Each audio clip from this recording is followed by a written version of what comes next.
ગુણાતાન સ્વામીના વખતમાં એક પ્રસંગ બન્યો. જૂનાગઢમાં ગુણાતાન સ્વામી જ્યારે બિરાજમાન હતા, મંદિર થયું, મૂર્તિઓની પ્રાણ પ્રતિષ્ઠા સ્વામિનારાયણ ભગવાને કરેલી, એવું પ્રસાદીનું મંદિર, ગૌશાળા હતી. અને એ ગૌશાળાને ઘાસ પૂરું પાડવા માટે નજીકમાં એક બીડ, એટલે એવી જમીન હતી જેને બીડ કહેવામાં આવે. સોંખડાવદરનું બીડ, સાંકડાવદર ગામ હતું. ત્યાં ઘાસ ઉગાડે અને ઘાસ ગાય ગૌશાળા માટે આવે.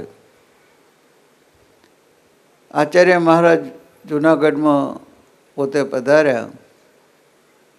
એટલે તે વખતે તો એવું હતું કે સમય હોય ત્યારે જ પાકી રસોઈ હોય, ધામધૂમ ચાલતી હોય.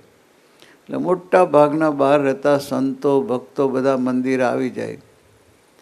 સોંખડાવદરની બીડમાં રહેતા સંતો અને ભક્તોને થયું કે આચાર્ય મહારાજ મંદિરે પધાર્યા, 5-6 દિવસનો ઉત્સવ થશે એટલે આવી ગયા.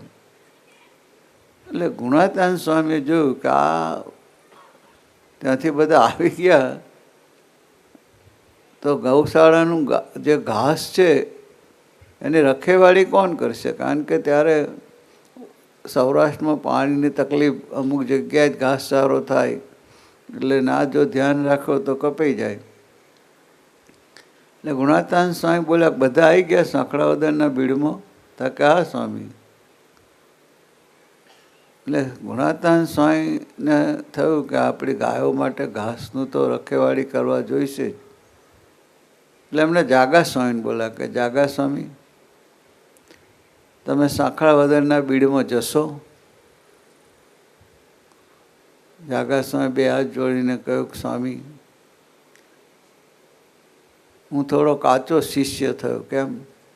કારણ કે તમે મને જશો પૂછ્યું, તમારે તો મને આજ્ઞા જ કરવાની હોય, જા તું. બોલો મારે શી આજ્ઞા છે? તા કે સાંકડાવદરનો બીડ સાચવવા જા. જાગા સ્વામી એક સાથીદારને લઈને ગયા, 5-10 કિલોમીટર દૂર હશે. ત્યાં બેઠા બેઠા સ્વામી અને આપણે સભામાં પેલા સ્ક્રીન ગોઠવ્યા હતા ને, એવો સ્ક્રીન મૂકી આપ્યો. જૂનાગઢ મંદિરમાં જે ઉત્સવની સભાઓ થઈ, જે ધામધૂમ થઈ, બધું ત્યાં. ટેલિવિઝન તમને શોધે. 150 વર્ષ પહેલાં સાંકડાવદરના બીડમાં નિરાવરણ દ્રષ્ટિ જાગા સ્વામી થઈ, તો બેઠા બેઠા બધા જ કાર્યક્રમો એમને માણ્યા, એનો આનંદ કર્યો.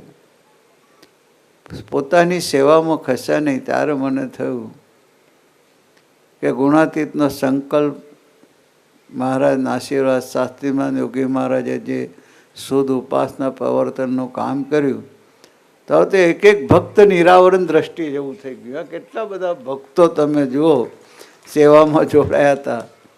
રસોડાની સેવામાં, પાર્કિંગની સેવામાં, ઉતારા પાગરણની સેવામાં, ટ્રાન્સપોર્ટની સેવામાં.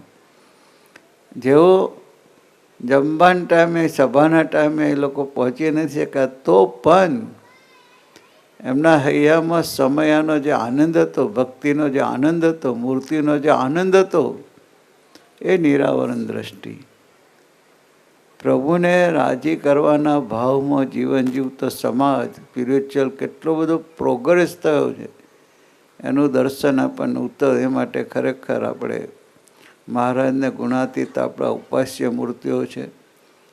પણ ભગતજી મહારાજ, શાસ્ત્રીમાં યોગી મહારાજ, કાકાજી, પપ્પાજી લો, બા બહેન લો, પ્રમુખ સ્વામી, મહંત સ્વામી, હરિપ્રાજ સ્વામી, અક્ષરભાઈ સ્વામી, અશ્વિનભાઈ, શાંતિભાઈ, આવા સંતોએ આપણા ઉપર કેટલી બધી કરુણા અને કૃપા વરસાઈ. આપણે શું કર્યું સામે? કાંઈ નહીં. કેવળ કૃપામાં આપણને આટલી બધી અદ્ભુત જીવન જીવવાની, રહેણી કરણી આપણને બક્ષિસમાં આપી. આવા દિવ્ય પુરુષોનું ઋણ કેવી રીતે આપ અદા કરશું?